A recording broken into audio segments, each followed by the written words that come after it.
Welcome to Nerdarchy. For nerds, by nerds, I'm Nerdarchy Steve, and today I've got Mike Shea with me, A.K.A Sly Flourish, A.K.A the original Lazy Dungeon Master. A little bit of an idol of mine. I loved the original Lazy Dungeon Master book. I found it very inspirational and also validating. It feeds confirmation bias. Yeah. So how are you doing today? Good. I'm doing great. All things considered, I'm doing very well. I'm so happy to get you on because when we were doing the live chats a couple years ago, we tried getting you on, but that pesky day job always gets in the way. Noon on a weekday is hard sometimes, but in these strange times, I can manage to slip away. Yeah, honestly, I was always surprised at how many people were available. Yeah, oh, really? I guess even then, there's a lot of people that still worked from home or had flexible schedules. So it just kind of worked. Yeah, that's cool. So, how are you spending your time in quarantine? So I'm still working my day job, but luckily I'm able to do my day job from my office down in my basement, which is where I'm at now. And so I work a four day regular week, and then I have the rest of the time I'm basically either running D&D games or doing Sly Flourish stuff. So yeah, I've been able to pretty much, it's a little harder to get out for walks and whatnot, and all of my in-person games moved to digital games. But other than that, things have been pretty, yeah. Normal's not exactly the right word, but. So do you find yourself gaming more or less nowadays? More. I'm finding that a lot of people. So I live in the DC area. I live in Virginia, Northern Virginia, and traffic is monstrous. And it's the big wall. There's lots of people here who want to play D&D, but there's traffic is such a big wall that it's hard to kind of get people together to do it. And we've got friends that live an hour away, and now all of a sudden people are finding more time, and they're still interested in D&D. And now we're getting together with them online. We have kind of no other choice. And so yeah, I'm not quite at 3 games a week, but I've got 2 regular games a week, and then one that's about every other week. Wait, so what do you think your limit is for the number of games a week? 3 a week. I mean, I'd have to and still have a job. I would 3 a week is probably the most I could handle. And that's I'm going to be scraping some of those by, some of those are going to be right on the edge of total catastrophes probably. Are you running 3 games? Are you playing in any of those? No, I only run right now. So I play at conventions. It's about the only time that I actually step into the player role, and I like doing it. But I'm much happier DMing than I am playing. It's just that's funny. We just put up a video yesterday about DMs as players and how they either make the worst or best players. I'm a pretty terrible player. That feedback comes from other DMs. That's the kind of where the inspiration came from. Yeah. Because some people just prefer to DM. Yeah.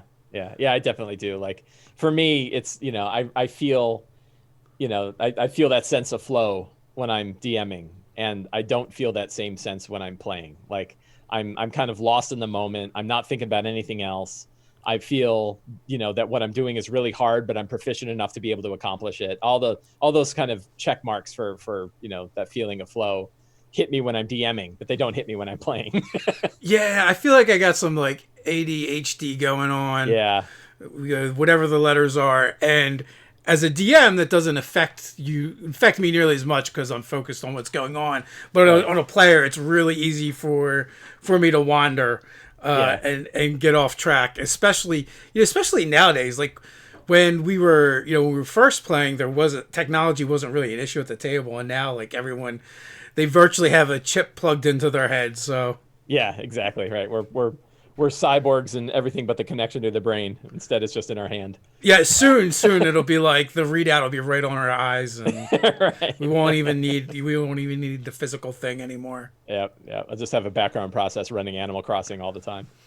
So, what was the inspiration for everything that you do? In the sense, everything you do is very data driven and is based off collecting information from players and DMs.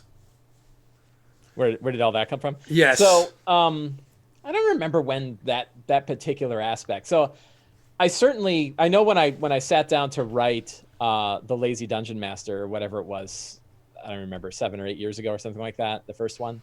And I did remember that I read a lot of, so there was a couple things that I noticed from books of DM advice. And one of them is that they were typically collections of essays written by a bunch of people. And they were all pretty good, but they didn't have a theme to them, right? They were like reading a bunch of blog posts. And again, excellent stuff and well edited and often very good advice. And I used a lot of that stuff to when I was kind of researching this whole topic. And there's also, as you'll be shocked to know, that there's a lot of opinions out there that people hold about this game. And they believe their opinion is right. And a lot of times they believe that opinion is right without really researching it too much. And I didn't want to do that. Like, I didn't want to assume that I was right from the get-go. I wanted to go find out like how people actually do this. And that, so yeah, you and I was kind of joking before the show that, one of my wife's favorite statements, my favorite statement that my wife gave about me was that I like people, but only in aggregate, right? That I want to, it's not, if I don't get 300 views, I don't want any, and it's because one person's view isn't really that handy. Yeah, maybe it's better than 0, but not by much. But 300 views, now you have a measure, right? Now you can actually kind of look and go, why is this the case? And it doesn't mean it's always right. And sometimes all the people are kind of swinging in one direction. And I think one of my favorite examples of that was like, there's tons and tons of research about prediction and how expert predictions are just useless, right? And there's Nobel Prizes that people have gotten where they research the fact that expert predictions are useless. And I was like, I want to try to test this out. So it got a few months ago, it got leaked that a new D&D book was going to get announced in like 3 days. And everybody knew that the book was announced, but nobody knew what the book was, right? It was this kind of perfect experiment where Amazon had this big placeholder page and it was for like the March 2020 book, and I was like, this is perfect, right? So I said, like, what do you think it is, right? Like, hey, everybody in D&D world, what do you think it is? And it's like, it's one thing to ask like experts what it is. And then I was like, well, I'm going to ask like everybody that's following me, but everybody that's bothering to follow me and responding, and, see what it is. And I got hundreds and hundreds of replies and not one person got it right. Not one, right? And that was for Wildmount. And no one guessed Wildmount. No one guessed anything to do with Matt Mercer. No one guessed anything to do with Critical Role. It was like 50% thought it was going to be Planescape. Some large number wanted Spelljammer. And it was a little flawed because people answered, they didn't answer what they thought it was going to be. They answered what they wanted it to be. Very different, That makes sense. Although I will say that book came out of left field. Like, yeah, right. But and that gets into the whole like you can't predict something like that because they're all kind of left field books. Yeah. Like, no one thought, oh, I bet you're going to come out with a book called Xanathar's Guide to Everything. Like, nobody's going to guess that. Well, that's true. So yeah, it's.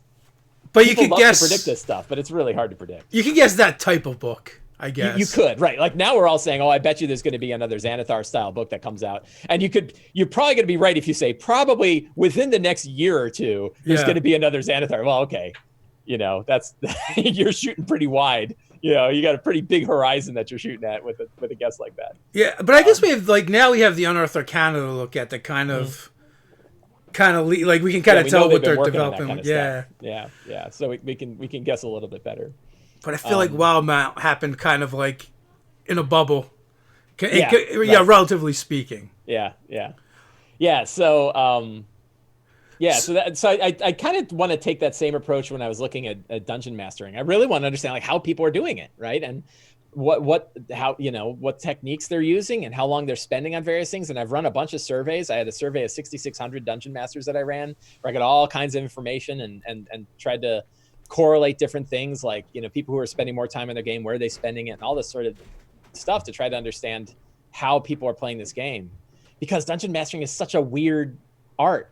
There's not really a great set of rules for it. It's such a wide topic, and so many, you can approach it in so many different ways. And we were talking about there are people who spend 2 hours of prep for every hour of gameplay on one side, and then on the other there's people who do not prep at all. Like they walk in fresh to every game they walk into, and then there's every degree in between, right? All different kinds of stuff and all different kinds of things they spend their time on. Have you heard of the Iron GM competition? I did. I actually, a friend of mine here, who lives in this area, he won the Iron DM competition at Gen Con in like 2006 or something like that.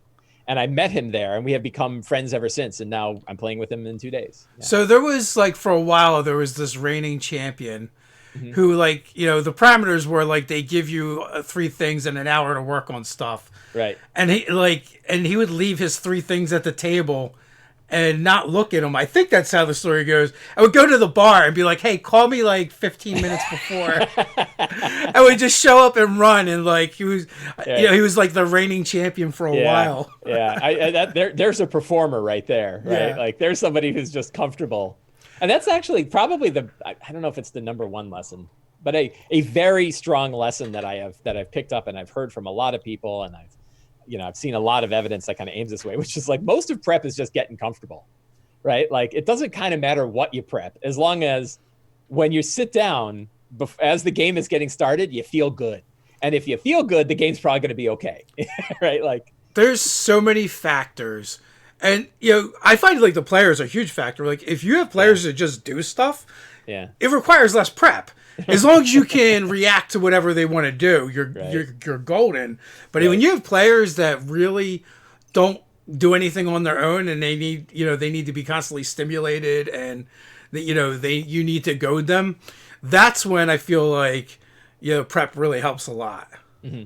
Yeah. So when you started, you know, this experiment, what was it, just that, or was it with the idea that you were going to collect all the data and put it in a book? I don't think when I started first doing my polls, I don't think I had an idea for a book in mind right away. I certainly did the second. So my first one wasn't very big. It was in the hundreds of DMs that I surveyed. And I think I did that. And then from that, I can't remember if it's chicken or the egg. So I don't remember if I had like the lazy DM. I know I was already thinking about the lazy DM process, and like, you know, that certainly I'd hit this conclusion that like, wow, we're spending a whole lot of time on prep and everyone's complaining about the fact that the prep isn't getting used. Like, let's look at this, right? But certainly with the second one, I ran a poll knowing that I was going to take the results from the poll and kind of use that to feed into the update to Lazy Dungeon Master, which is the book Return to the Lazy Dungeon Master, which came out a couple of years ago. What was like that moment for you where you're like, I'm not doing it anymore. I'm not prepping. I'm not prepping this way anymore and spending all this time doing it? Probably right at the end of 4th edition. And 4th edition was for me, I loved 4th edition. I played it heavily. I played multiple campaigns in it. And I think that there's, you know, lots and lots of great pieces of that edition. And I loved playing it. It required a lot of prep, though, and it required a lot of prep because it had such a heavy focus on the combat, you know, on combat as a primary factor. And combat in 4E was a very complicated affair that you had lots of, you know, I remember, I think I wrote a book called Dungeon Master Tips, which is based on 4th edition D&D. And it had like, here's the 9 checklists just for combat, right? Like, here's all you need: your monsters, you need your environment, you need your terrain effects, you need, you know, all these, like, you need the you know, what's the out going to be, you know, all these different like things that you needed for any battle. Because anytime you put miniatures on the table, it was an hour and a half. And you're like, I need to make sure that the hour and a half that's spent is spent in an enjoyable moment, and that every one of them is kind of this neat, unique puzzle box of combat. And I think it was right when D&D Next was coming out, and it was starting to break my brain a bit from that. And I remember, like, I was at the play test of D&D Next at Winter Fantasy. I don't remember the year. It was well before 5th edition came out. It was the first time they had a semi-public play test. And I mean semi-public because everybody that went in had to sign a non-disclosure agreement. And all the pages that were there were bright yellow so that you could see them a mile away in case anybody stole any from the little box that they had where you could go play. And I got to run a game. I got to play a game with Monty Cook, who was on the team back then working on it. And I remember, like, we played, and they were doing Caves of Chaos, right? From Keep of the Borderlands was their sort of playtest adventure. And I remember there was like, we did ours and we kind of went through and we fought a bunch of kobolds, we fought a bunch of goblins, we fought an ogre, we did all this stuff. And there was another one like, oh yeah, we set up a wedding between the kobolds and the goblins. And then we had like a whole wedding ceremony and we were like getting them all together. And I'm like, that's not D&D. Like, what is wedding ceremony? Like, where's the battle? Right? Like, yeah. You know, and then it's, you know, it took a while to kind of, I mean, I've been playing D&D forever, and I remember going back, but I had to like click back into the cycle, like, oh yeah, you don't have to just, you can talk to people, right? Like you can talk to the kobolds, and you know, you can figure things out with them. And yeah, so it you know, that was when, right around that time, and I remember because the original Lazy Dungeon Master talks about D&D Next in it. And so I know that it was around that same time when I was really like, you know, how do we prep less and get more out of our games at the same time? And does prepping less actually make our games better? But I think it took leaving 4th edition to really start to get my head back around that idea again. Yeah, so it's funny that you say the Kobold Goblin wedding, because I have a friend that used to say this isn't Dungeons and Doilies, and then that just makes it, well, maybe it is. It can be, right? And it can be up to the players, like what they, like you said, like what they bring to the game. And I've certainly had it where players bring some pretty wild stuff to the table, and you kind of want to run with it, you know, like you kind of go with it, and sometimes it's great and sometimes it's not. So like I not to talk about my game, because talking about people's games is boring as hell, but like very quickly, so you know, last night they're in a big dinner party at a big rich person's house, and gnolls attack, right? Because that's what happens at rich people's dinner parties. And gnolls flying in on tensor floating discs that were skating off the back of a manticore, like, you know, like Santa Claus, like reverse Santa Claus. And nice. They all piled up on the top of this tower, and one of the players, they're all like, we got to get up to this tower. And my wife spent her whole move getting all the way up to the tower. And then one of the other players like slams the door and does this crazy like lock thing on the door. And he rolled like a 20 something on his, you know, Thieves Tools check. And I'm like, well, he locked the door and they can't get in. And they're like, I guess we're okay here. You know, like, let's go worry about those gnolls on the other. And they're like, oh, and they all had to run down the other stairs. And my wife's like, all I did was run. Like, I wanted to stab a gnoll and I never actually got to see one. And I'm like, well, Brian locked the door.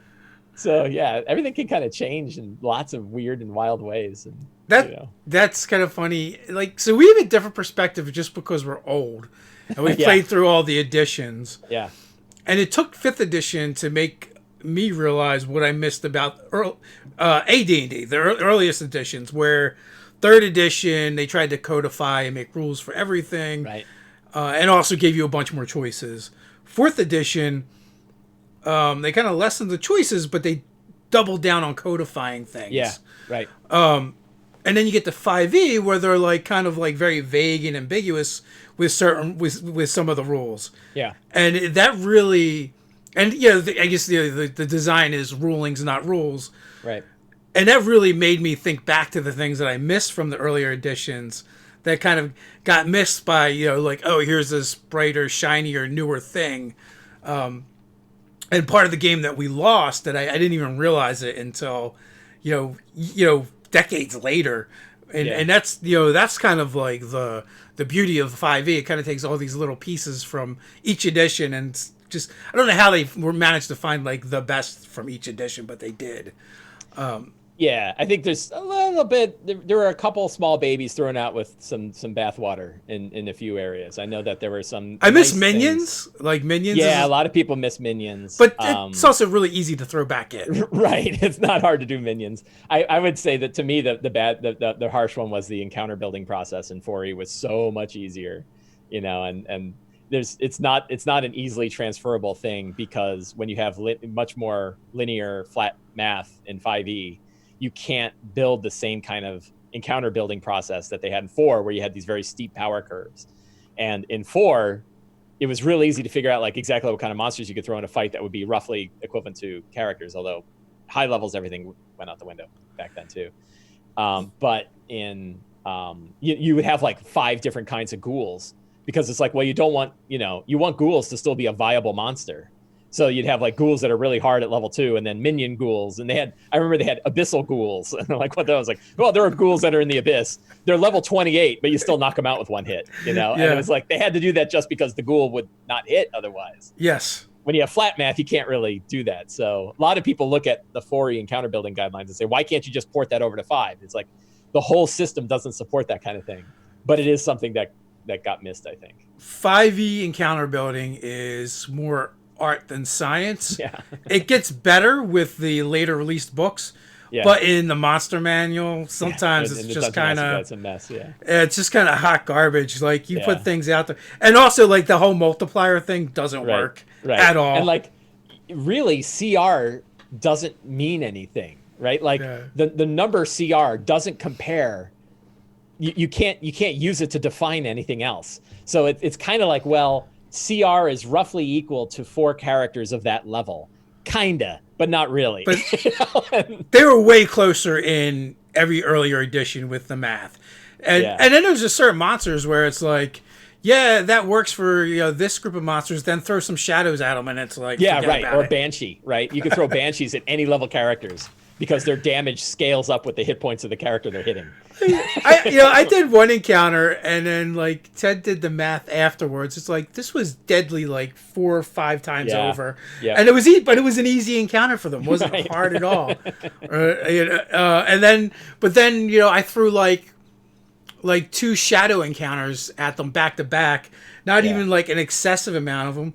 They were 7th level, between 7th and 10th level. Yeah, it's a weak monster, but they got wrecked. Yeah, and like strength drain, man. They're the only monster I think that has a strength drain, and when people start losing strength, they freak out.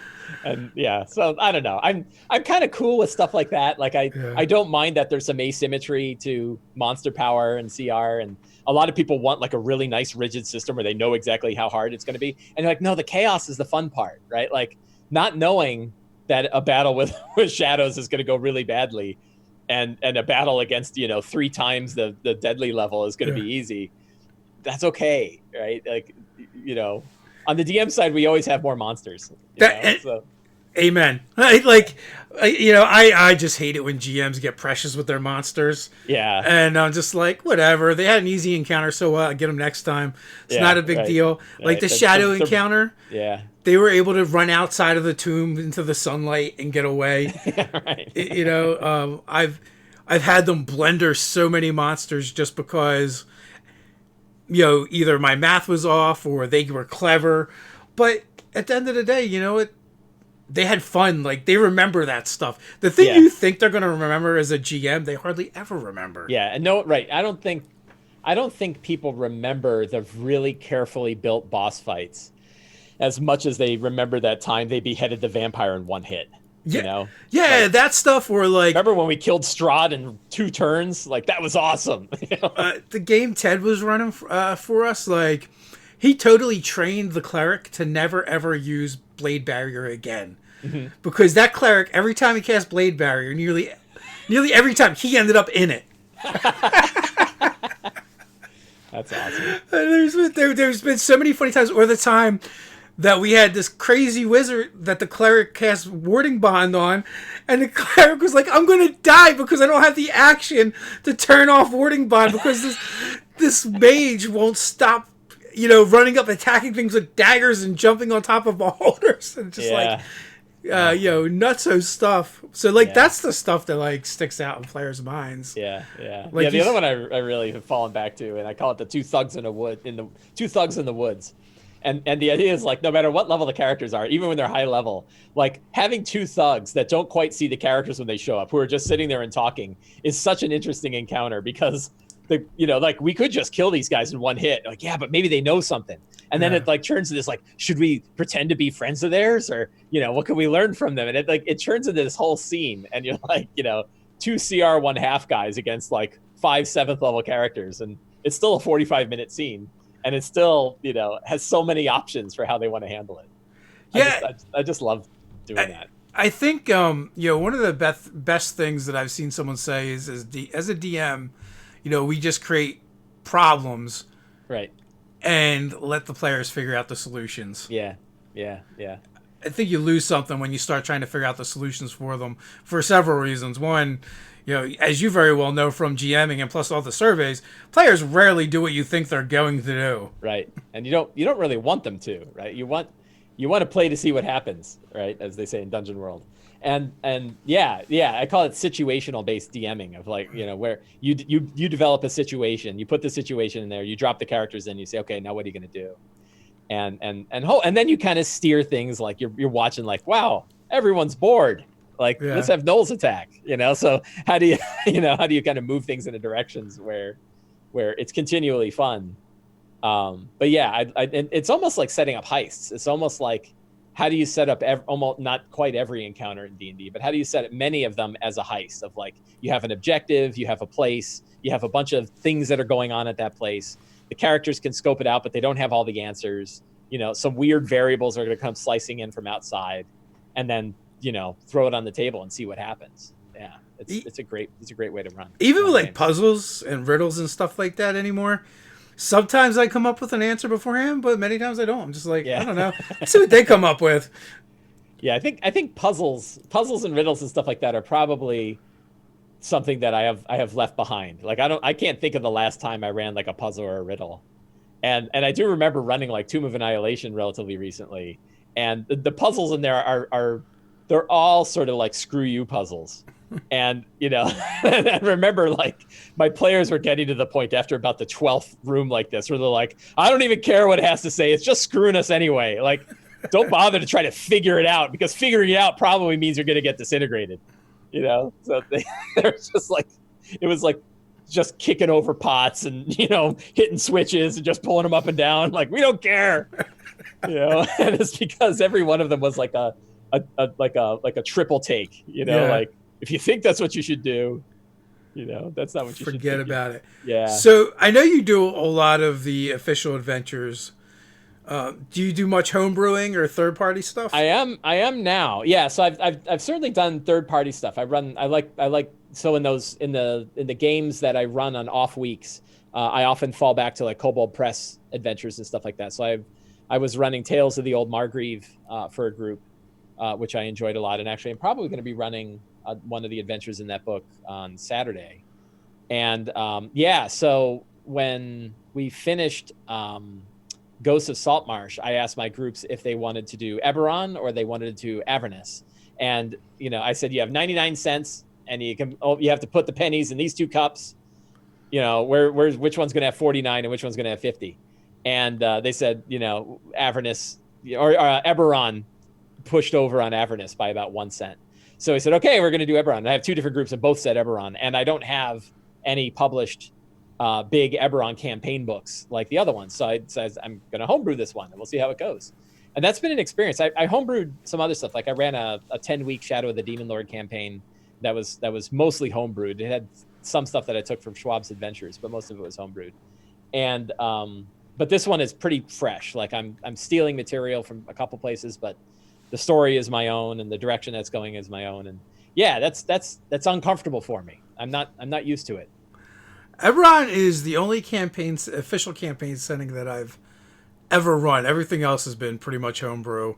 Mm-hmm. I don't think I've ever run an official adventure, other than maybe like some of the quick starts sometimes. Mm-hmm. I think I ran the quick start in 3rd edition for the Eberron. Mm-hmm. And then we quickly moved away from that, just because I find published adventures a lot of work. Like, I feel like it's easier for me to just make stuff up than run an official adventure. Yeah, that's interesting. Yeah, I think that's I don't know. So I think that like running a published adventure, I think I'm getting better at running published adventures, right? And I kind of know how to do them and how to not spend a ton of time. A big one is reading it, right? Like, and when they're big, if you got these big adventures that are sitting there, it's going to take some time to read it. But I think there's something about having that comfort of knowing where it's generally headed, and that's sort of, it's written on paper. Where I have this in my Eberron campaign, I definitely have this uncomfortable, like, is my story any good? Like, what if I shouldn't do any of that? Like, I could just change the whole thing, right? Like, I could change the entire storyline with a thought, and that's, I'm second guessing myself a lot because I don't have a book that's been through playtesting and editing and, design and everything else where a lot of people had their hands in it. Well, there's also a certain level of deniability too if you're running someone else's, right? If it stinks, you can be like, well, that's what they gave me. I don't think there was one occasion where I said that recently, and but most of the time I you know, like, I recognize that the DM always has the full capability to change what's there, and can choose to run a better adventure than is written on the page. But there was one Ghost of Saltmarsh adventure, and I ran it, and it was terrible. And then I was trying to decide, did I just screw up and it's actually pretty good? I don't know. Let me run it for my other group. And I ran it, like, no, it is just terrible.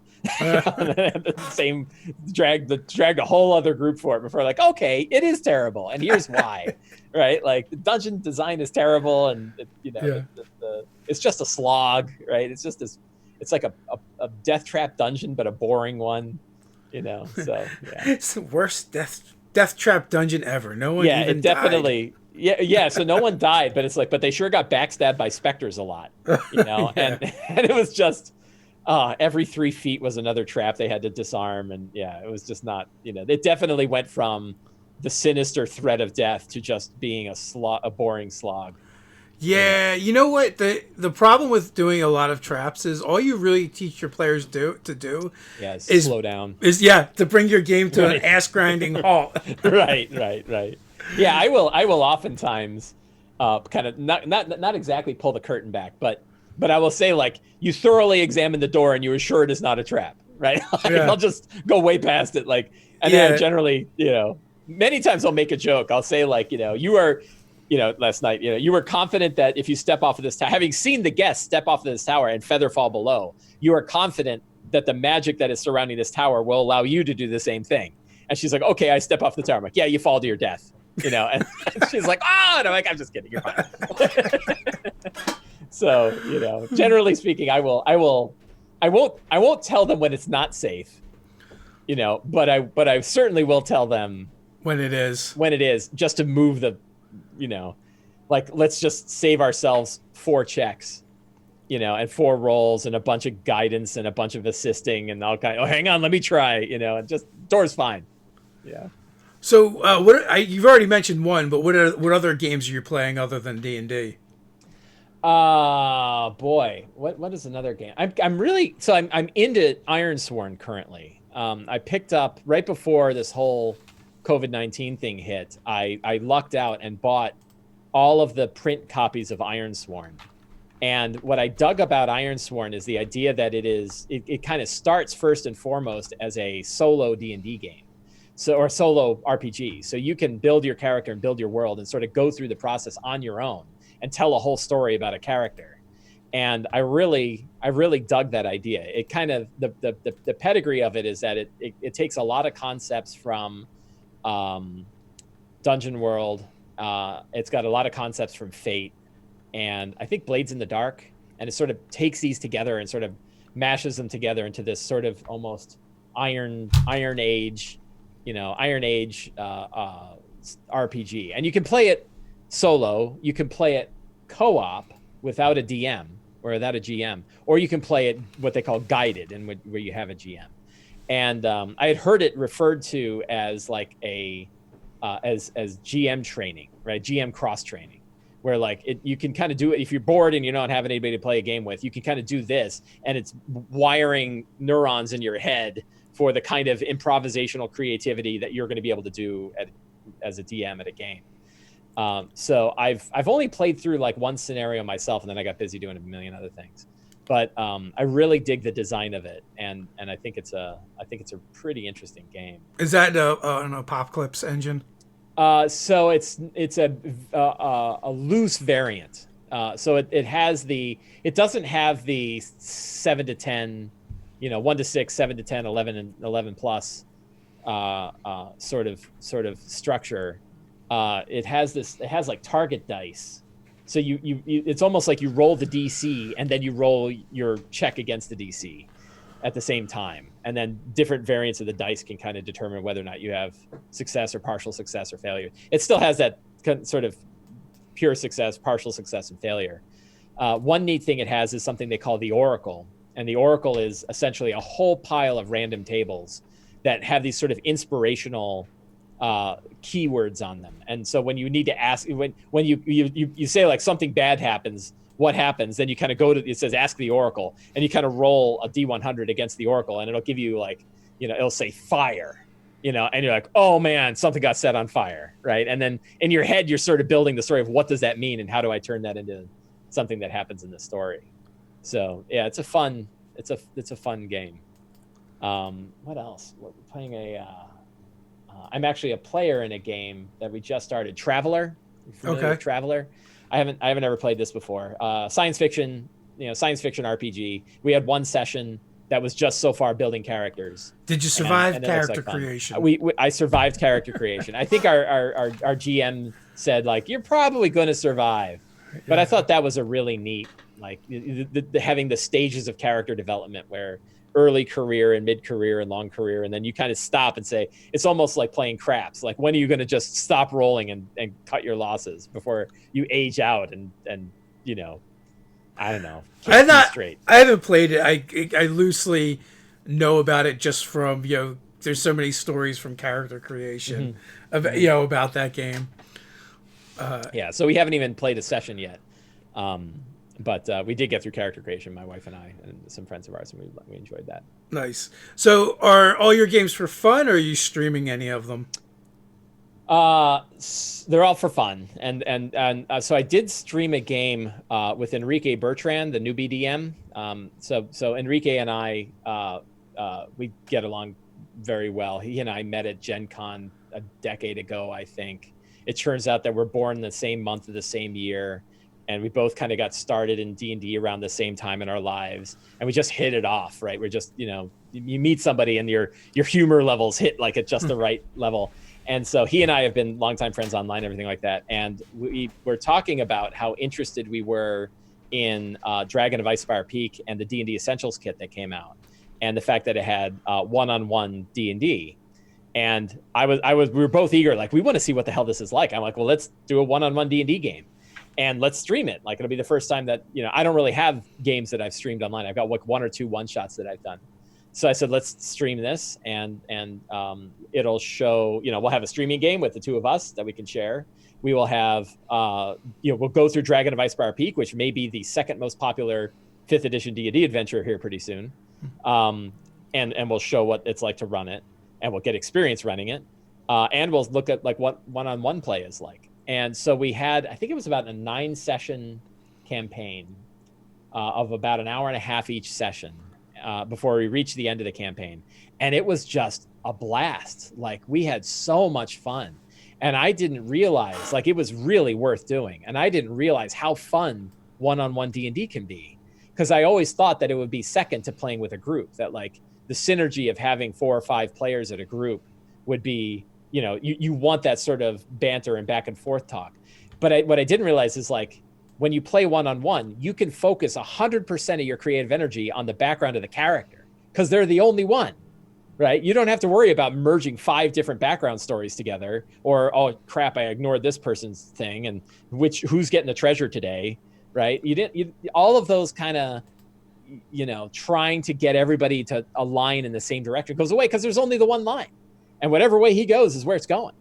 And so that was an absolute delight. And the other part that I found fascinating was the way that D&D does one-on-one in there is they have companion characters. And the way we set up the companion characters is Henrique ran him mechanically, but I role played him as the DM. And it gave me this whole other path to feed information to Henrique that helped move the game in whatever direction it was going, right? But was in character. And we had this constant back and forth banter of the two characters. And it was just so much fun. So I really love that. It's a very intimate experience when you play with just like one player. Yeah. And I could get on about like, this sort of toxic masculine feeling of like, it's weird for me to play D&D one-on-one with another guy, and it's like, no, it was awesome. Right. And it, intimate is the right word. And I think people think it's going to be weird, right? Like, that's going to be weird. Like, it's going to be too intimate. And I don't want, it's like, it's just fun. Like, it's just D&D. It's like, you don't feel bad about playing cards with someone else. Yeah. Well, I think, so role playing is different in a sense because of the immersion. But that being said, like, I understand and feel actually the same way until you actually do it. And then once you're in it, you're not thinking about that anymore. Right. You're playing the game. You're playing your character. It was gone almost immediately, right? Like, and there's also something about when you have two people that are playing, you get to decide exactly what the atmosphere and the feeling of that game is going to be. So there was always this humorous undertone that was happening in the game that Henrique and I ran, that his character and the sidekick and their interactions with the world and the NPCs, we definitely leaned more on humorous than on like thrilling and dark. I think there was one part near the end where I like threw this one dark moment. There was a dark moment that occurred where like, whoa, that was unexpected, and then I was like, I'm going to kind of double down on that. And maybe this campaign is going to go really dark and maybe not. And it didn't, but there was like this moment, and it was a fun, it was this fun moment that occurred in this game that was otherwise very, very, That's funny because we did do that, me and Ted, and he was running and I was playing an enchanter in AD&D, and that is way different and way broken. And like, he was trying to set up this adventure outside of town, and I decided, and the themes were, one, you would think they would be very weird between two dudes, but it wasn't because we weren't like graphic with anything. Right. Definitely would not. It wasn't okay then, and definitely would not be okay now. But he ended up setting up a brothel instead, and Ted was like just trying to get me out of town. Like, why? Everything's here. Why would I want to leave? Like, what am I going to get out there? Yeah. So. And again, like I said, even going with kind of themes that were kind of like more adult and possibly even more in that intimate direction, it still never got weird. And it's just like you just start playing the game. There was a question though about Traveler. They want to know which version you were playing. That comes from Dave. I don't even remember. Whatever. I think it's one of the newer. I think it's the Mongoose version 2 or something like that. Whatever they put in front of me.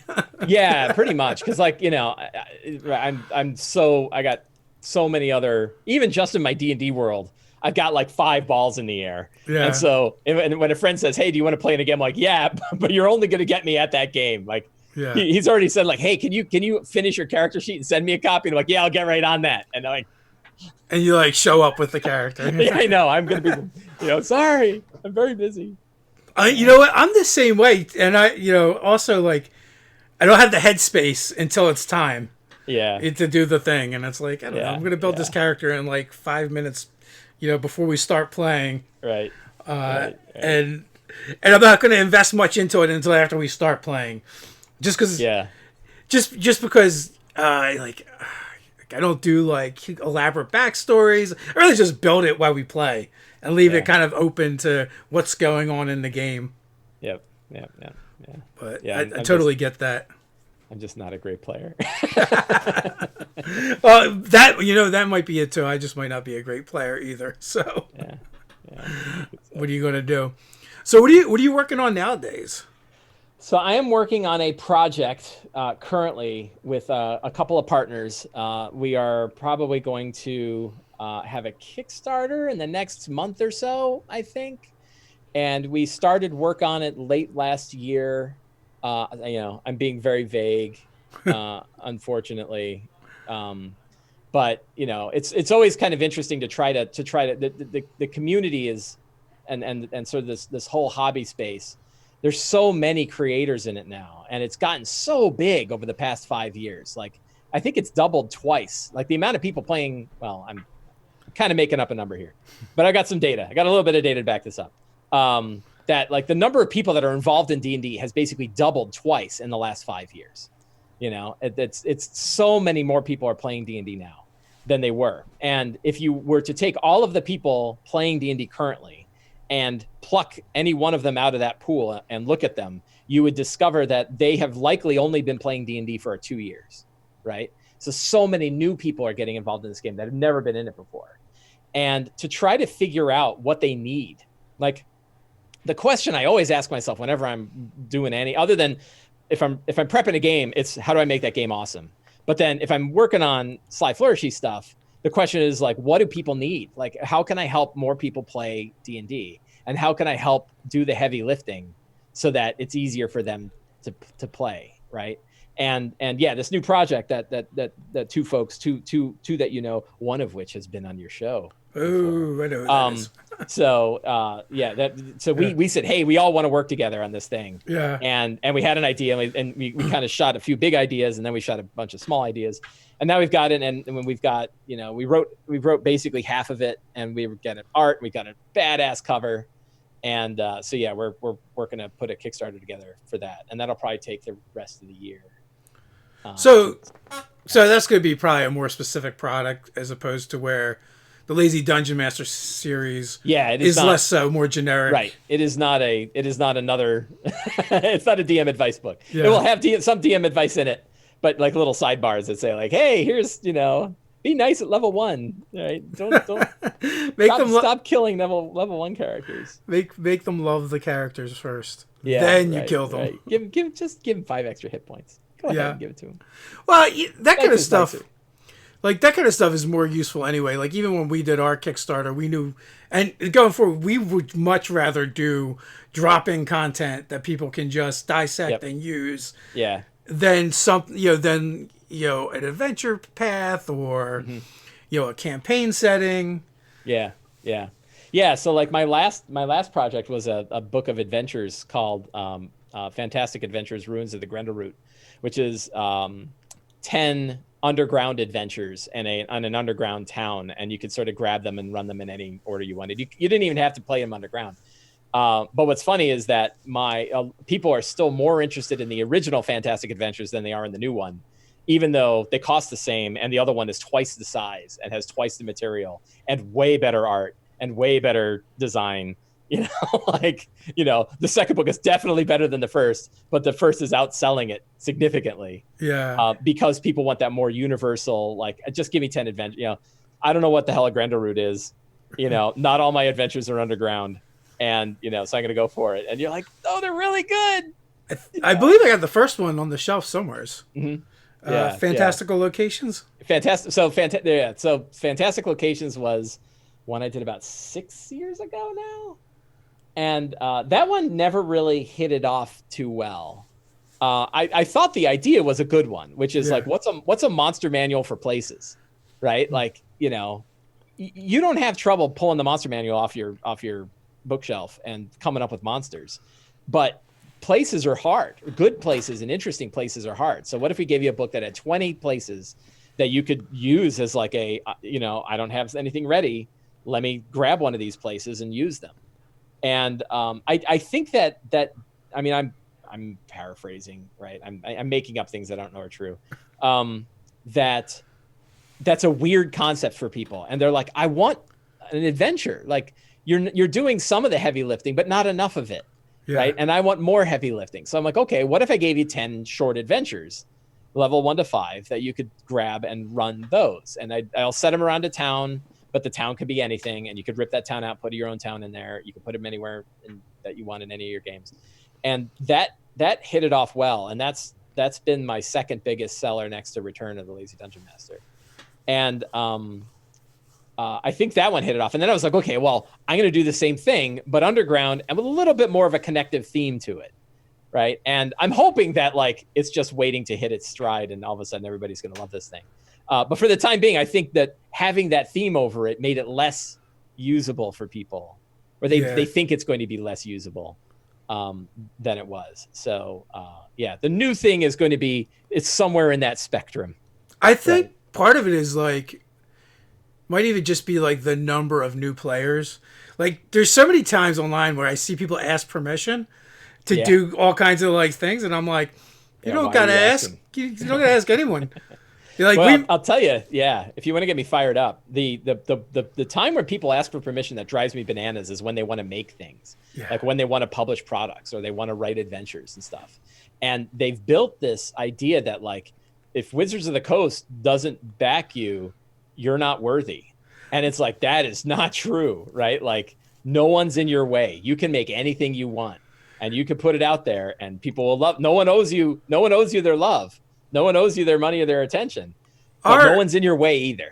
our inside joke is Jeremy Crawford's not the boss of my D&D. Right. Yeah. Right. So- Right. And I think like, you know, and Chris Perkins is awesome, but Chris Perkins isn't the boss of your publishing D&D, right? Yeah. Like you don't need his love to make a D&D product, you know, and given the wide range of styles of products that are coming out, you know, I mean, just, you know, fascinating stuff, you know, your book that just came out and Matt Colville's book that just came out, or that came out last year, you know, very different styles of books with totally different approaches to how the games are working.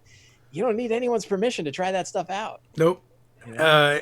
We get so many like questions where it's like, you did this thing in a video, can I use that? I'm like, how would I know if you did? Yeah, right. You know, so like we've built up this fictional Jeremy Crawford character where like he kicks in your door and rips off his shirt and he's like all crunked out. Stop that. when he's totally not like that, right? Like that's he'd be the absolute first person to be like, go with what you dig. Yeah. But I remember like I had this wonderful Jeremy Crawford moment at Gen Con where I had a conversation with him. And I think we were talking about Scorching Ray and whether or not Scorching Ray is multiple attack rolls or one single attack roll. And he said it's one single attack roll because all three rays, I might be getting mixed up. So this is not, you know, I don't know if it's true, but I think it was one single attack roll or one single damage roll for all three beams because they all hit simultaneously. And I was like, well, magic missile's the same way. And he's like, that's right. Magic missile's 1d4 plus 1 times 3. And I was like, no one plays like that. He's like, I know, and it doesn't matter. It's like, it's cool. They all play, you know, roll 3d4 plus 3. That's fine. But you know, if you trace all the rules in, it's actually everyone's doing it wrong. And let there be no confusion. Here at Nerdarchy, we love JC. All my conversations that I've had with him have been really great. He's an awesome dude. And he's a joy to just listen to him speak. Yeah, right. I just laugh because like I would completely, you know, lose my mind answering the questions that he answers so calmly, right? And you just want to grab people and shake them, right? Yeah. Like, what's the matter with you? You know, and he just has these super calm answers for these, you know, completely arbitrary. I know. That's why like I have this fictional Jeremy Crawford in my head that like banging on the table. Yeah, he's banging his head on the table. He's throwing shade at people for these questions. Right. Yeah, and if you think about like 60% of the questions he answers are like RTFM, right? Like it's in the Dungeon Master's Guide. Go read the Dungeon Master's Guide, right? Like, you know, and it's very common. Like the Dungeon Master's Guide at page 56 describes the situation you're bringing up. It's like, read the book. Get off Twitter. Yeah, and right? That's like stop reading Reddit for 5 minutes and go actually read the book you paid $50 for. And that's like the added commentary in my head whenever I read. and then like I have to rein it in too, like because we try and share like different sage advices on our Facebook page each day. I'm always reining myself in. I'm like, all right, I will not be snarky. I will not be snarky. Yeah. And you know, let JC's tone just come through. Right. Well, of all of the ones you've seen, is there any you know, any sort of sage advice that shocked you where you're like, is that true? Oh, you know, there's definitely constantly things we get rules wrong all the time. People think because you have a YouTube channel for some reason you're going to be more right. You know what's going on. Yeah, right. or that we owe them that much more research into any given topic when there's so many freaking variables in this game. Right. Yeah. But no, I can't call out any specific ones, but it definitely have come up for sure. Or just like, oh, that's how that works. And I'm like, well, that's stupid. Not in our game. Well, there's a little bit like the floor, the perception, the passive perception floor, right? That like passive perception is always going. So whenever a character rolls a perception check, they really can't roll below their passive. Yeah. You know, they'll see something. And that's gone back and forth in a bunch of different conversations. But there's even in our own games, you know, depending who's rolling. It's like playing the Batman game and you've got the detective vision on all the time. Yeah, right. It's always going on and you're like, you're never going to miss it. And especially if they have like that crazy shield that gives you like advantage on perception checks. Oh yeah. And then they have a high perception anyway. It's like their passive perception is like 19. And you're like, yeah, there's no trap you're not going to see. Yeah, I think Ted built this crazy character with a ridiculous number where you get a new DM and they're eventually just like, yeah, you just see everything. I'm not even going to bother. Yeah, right. But like 5e also has things in it where you don't have to worry about that. Like there's no way to detect a mimic or a gargoyle or certain monsters. Glyph of warding is something you can't just outwardly see, I don't think. I think So there's definitely some room in 5e where it's like, nope, this thing actually is an exception and that doesn't even matter. Yeah. But I guess like Shieldmaster and two weapon fighting, where like they're very specific, and we're kind of like, that's dumb, and we're like, as long as you state you're doing the thing, you're locked into doing it. You don't get to use your bonus action for anything else now. But I don't care what order you do them in. I think I read one recently where like there's a they call them a ribbon, I guess. It's like the little add-on you get on like a feat. And somebody said that like crossbow expert makes you better at firebolts. Like yes, it does. Yeah, there was this crazy. Well, I don't even remember what it was, but because the kicker on crossbow expert made your firebolt better. You could fire it within melee distance. Right? Yeah. That's the difference. It was like, I'm never actually going to pick up a crossbow, but I have crossbow expert just so I can fire firebolt into someone's face. Yeah. That just cracked me up. The other one was, and this, I don't think it was a sage advice, but it was one of the, I guess it was like one of the things they do on the D&D podcast.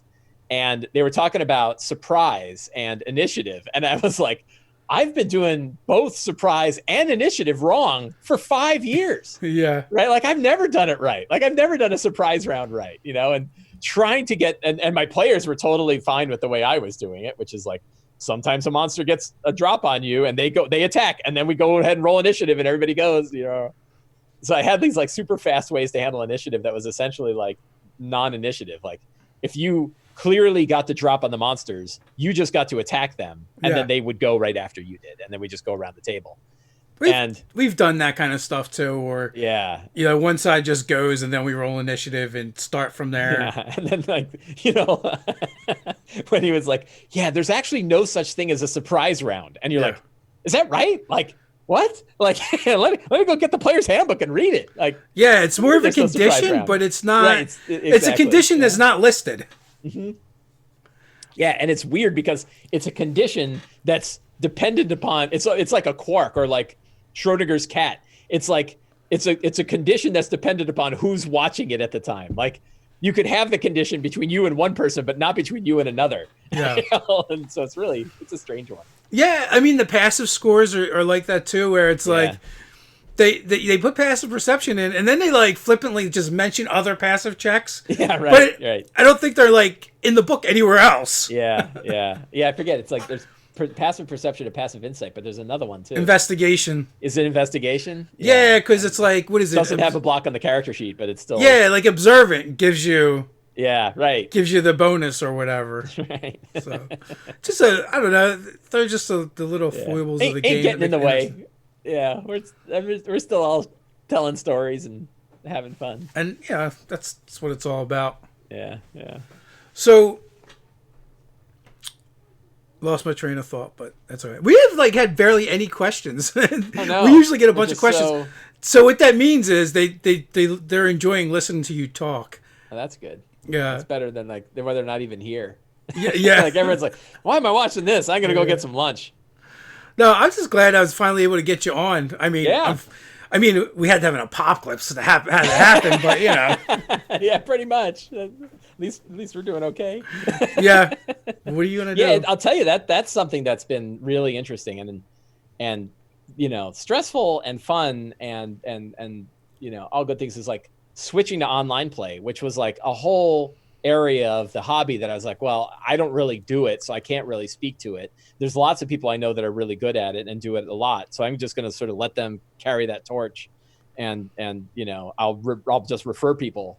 Yeah, you want to know about online play? Go talk. And now it's like we're all doing online play, and I'm like, I got to learn this, and I'm like, if I'm learning it, I'm going to help other people learn it too. Is this going to be a new diving deep, a new series of surveys, maybe? Because we're getting more people that are playing online that have never done it before. Right. Maybe they were intimidated. Yeah. I suspect it's going to completely change the hobby It could. once this is all done in Yep. a good way. Like more people are gonna be like, oh, like this thing that's been keeping me from playing has been removed because Yeah. I had to do it. Like now Yeah. it's like my weird schedule doesn't matter anymore. Right. Yeah. It's going to, I mean, many aspects of our life, when we crawl out of our holes and look around at what kind of world we're in, it's going to be pretty wild. But one of them is that, like, I've had members of both of my groups who are like, I'm really enjoying playing online. And I'm like, I wonder if we're going to go back to in-person games. Like, maybe they're just happy. And I'll tell you, like, from a prep side, prep is nice and easy. I mean, the way I'm kind of picking the tools that work well for me, but like, it's so much faster for me to like grab a Dyson map and grab some tokens out of the bot Avra and Discord and throw it together and show people what the situation is like, than it is to like even dig minis out of a bin. Like I can set things up really quickly online.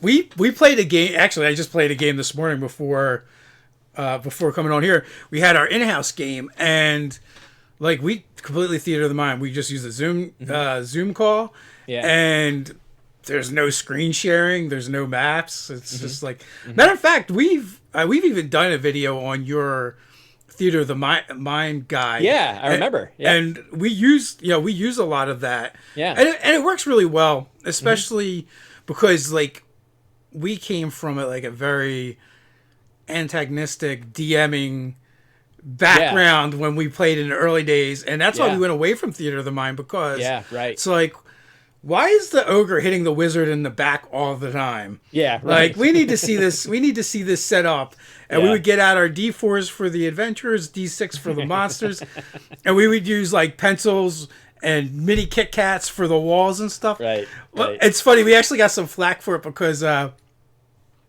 Ted, we take you some pictures from Ted's game, and he's got the grid out, and he had used like a bunch of pencils to make the room, and people are like, "Why are you doing that? You could literally just draw it right on." you went through all the trouble setting up a pencil, but you can just go.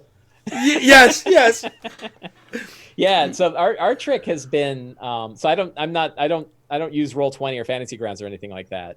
But what I've been doing is that we play in Discord, and I use Google Presentation to just have a whiteboard, and I'll throw like a Dyson Logos map in there, and I'll throw tokens on that, and then I'll just do like a lasso screenshot of what that is, and I'll throw that in the text window, so people can get like a view of like, oh, okay, that's where I'm at. And many times it's less about like a tactical battle, and like, last night was you're in a manor and the manor's under attack by, gnolls from multiple sides, and people are everywhere. Here's where you guys are in the manor. Here's where the gnolls are coming from.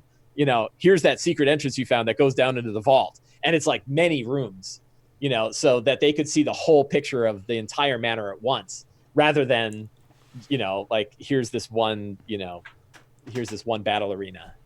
And that has worked pretty well, and it's been a lot faster and more flexible for me than using the more traditional VTTs. Yeah, we were playing a game with Esper the Bard, and he just uses StreamYard and something called Map Tools that he screen shares, and he just throws up all the tokens. He moves everything around, but you have the maps.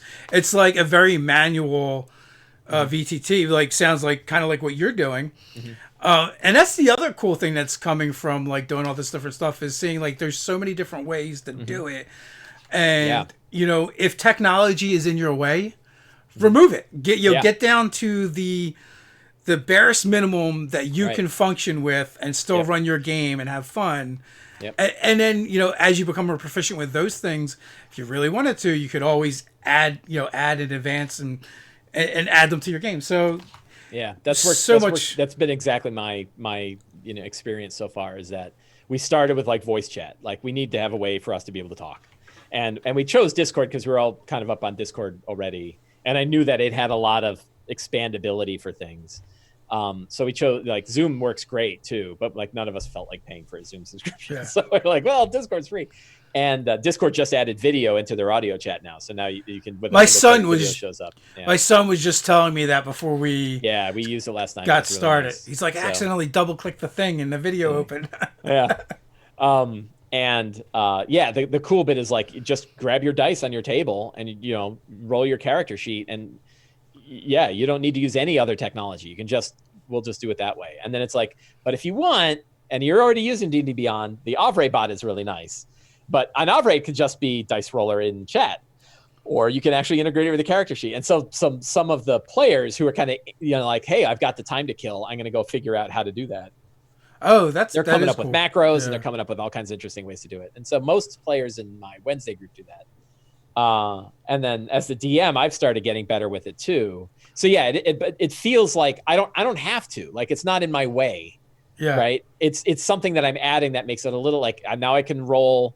Like I could do, it was very funny. So we talked about, we had a big conversation last night about glaives, not the tall pole arms with the blade, but the Krull like 5-bladed shuriken thing. Yeah. And somebody pasted a link into Discord for a glaive from karatemart.com, which was like this knife thing. So then I could go in and I altered the macro for my gnolls, or for the animated armor, and said like, the animated armor swings twice with his Karate Mart TM glaive, right? and it became this in joke, but I could like wire it into the macro for Avre so that and then the player picked it up. He got one, and then he added it to his macro. So now his character is always attacking with the Karate Mart. And that's the best. It's just, it's little fun stuff like that we could just add into the game. So I think you're right. It's fascinating to watch all the different technological directions that this is going to go. And we're going to see this sort of explosion. And it's just, it's fascinating to watch. It's fascinating to be part of it. One of our recent sponsors, hopefully I don't mess up their name because I have in the past, but Ultra Interactive Dynamic Maps. They have map packs that they sell that they're animated. They're like, there's all kinds of crazy stuff you can do with it. You can have the monsters like run around, the fire moves, the dynamic lighting stuff, weather effects, and they just added a zoom aspect to it. Oh wow! So where you can kind of like turn your zoom into a VTT. So like, there's so much stuff that's coming out of this as people see the need and make it easier. Yeah. Also in the chat, Dave said, "Oh, can you run a stream and show us doing that style of mapping?" So there's some content ideas for you coming in. I will do it immediately. There's actually 2 videos I have on my YouTube channel where I go through that process. Yeah. So we were past the hour mark. Anything you want to say before we head on out? No, this has been great. I really, really appreciate being on. It's been a blast. I'm a big fan. Well, thanks for coming on. So with that, until next time, folks, stay nerdy.